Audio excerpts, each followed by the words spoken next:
Ah, is all I can really say after that match. Leeds United have just beaten Oxford United in what was a grindy, difficult game of football where, let's be honest, we should have won that significantly more comfortably.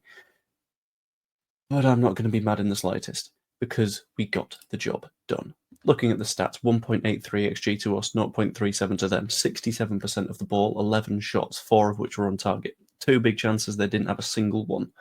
5 corners, I can just keep rattling through numbers if we want, but I'll be honest, I don't necessarily need to right now because what matters is that we beat them. And we didn't just beat them, we did it with complete control over them. I'm going to dive into a little bit more detail on the entire match in a moment, but whilst you're here, pop a like on the video and subscribe and all the fun stuff. It'd be massively appreciated. Thank you. Anyway, diving into it. And it's this complete control that means that we've been able to do this time and time and time and time and time again all season.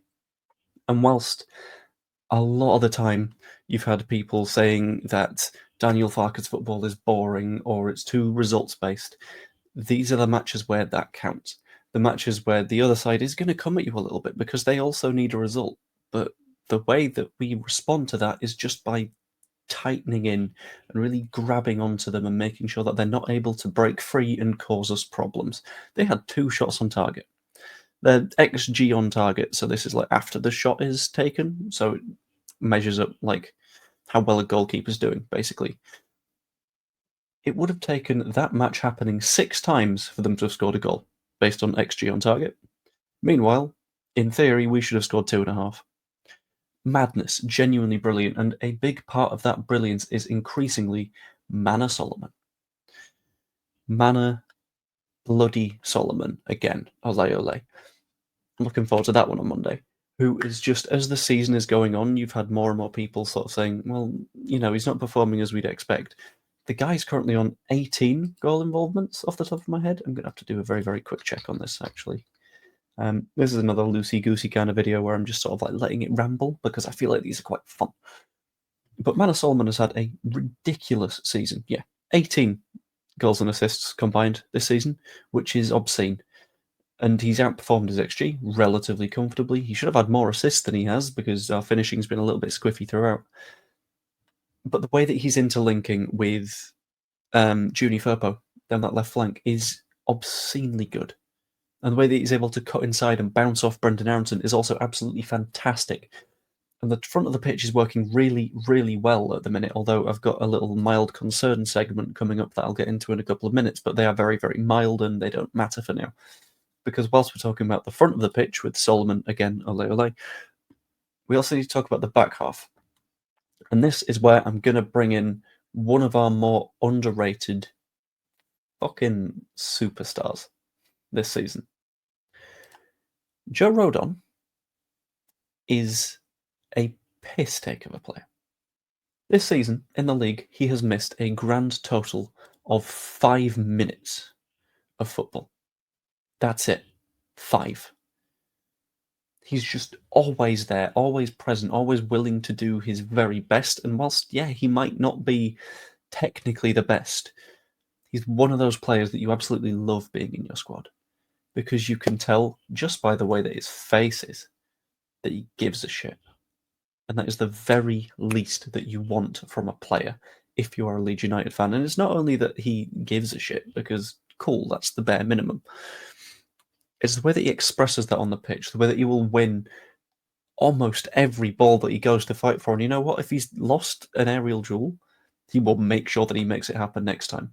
And if it doesn't happen next time, then he's going to go flying through the next player that dares have the ball near him. That is such a big part of why we're able to keep other sides out.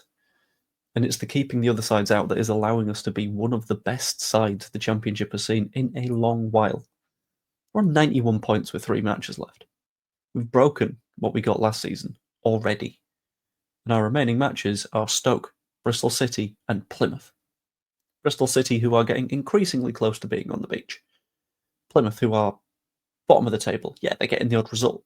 Are they still bottom? I'm not entirely sure. Well, maybe not, but they're in that sort of area. And Stoke, who are probably safe, which puts us in a pretty damn good position. And if you're looking at like XG against, we're the best by 6 goals. The difference is we've not got a James Trafford. They've conceded 14 all season, sure, fine, whatever. But so much of that comes from James Trafford that I think, to compare defensive structures, we're clearly the better one. And it's great. I love it. I'm going to have a very quick dive through the mild concern section because they are fairly mild. The first one is, and I couldn't think of a funnier pun for this, I'm sorry. We've got a slightly wavering Willie. It seems to have gone soft towards the end of the performance. I don't know. You'll find something in that.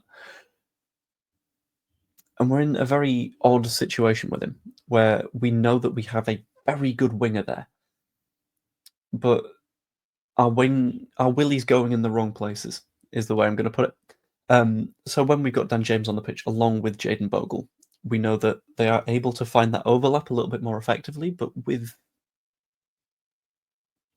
Willie Nonto, he's got this tendency to sort of drift into the half space and play more as a like inside 10 kind of thing, which doesn't work.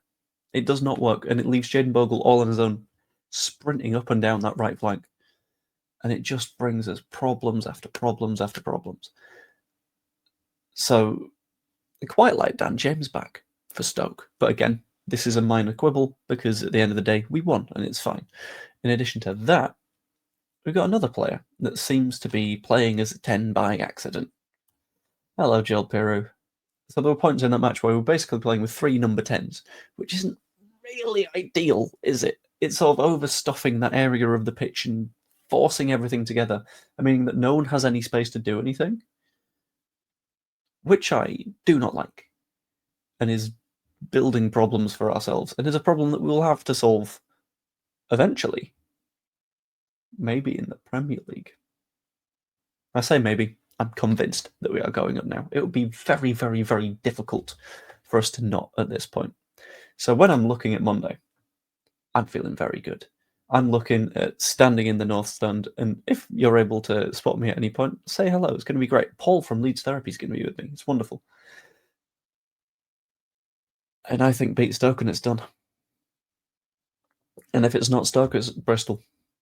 Because that Burnley versus Sheffield United match, no matter what the result is going to work massively in our favour. And I'm very, very happy about it. And I am the most optimistic I've been in a very, very long time. And it is the point where us optimists, the ones that have been throughout the season, just like everything is going to be fantastic, this is where we're chilling. This is where we're looking around and going, I caught this all season long. So I'm feeling especially smug right now. But yeah, Leeds United have beaten Oxford, and as I've said in the video title, Leeds United are almost promoted. Either way, hope you enjoyed the video. If you did, pop a like on it.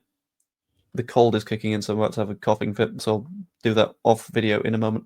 Like, subscribe, become a channel member, all that fun stuff. Hope you enjoyed, and I'll see you later. See you soon.